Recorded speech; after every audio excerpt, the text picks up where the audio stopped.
fields where there are specific learning tracks that have nothing to do with college. You just learn to get better at the job.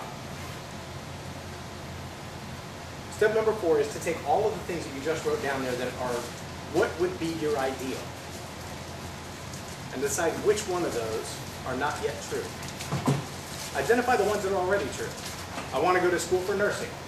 Great, are you in school for nursing? I am. Well, then you're halfway down that path. Where do you want to nurse though? Is it a Baylor hospital and an urgent care clinic?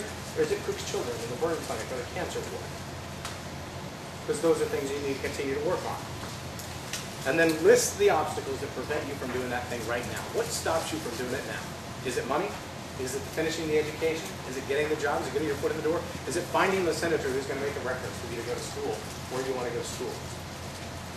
And then list the things that you have to change in you. I have to be more disciplined to show up at class every day. I have to save a little bit of money so I can afford to go to college. I have to quit spending 8 hours a day on Facebook in order to spend 8 hours a day in college. Whatever those things are, you absolutely have to change. And then once you've made that list of things, I want you to write it out in a paragraph form where all of those words that we talked about before, those emotionally intense, those physical feelings, the sensations, the sights, the sounds, flow into that so that you can begin not only to read it, but if you were an artist, to draw it within that frame.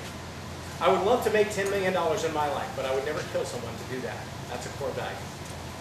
I would love to have a beautiful wife and a beautiful family, but I won't trade in the one I have now to get it. I'll learn better to love the one that I have now. Does that make sense?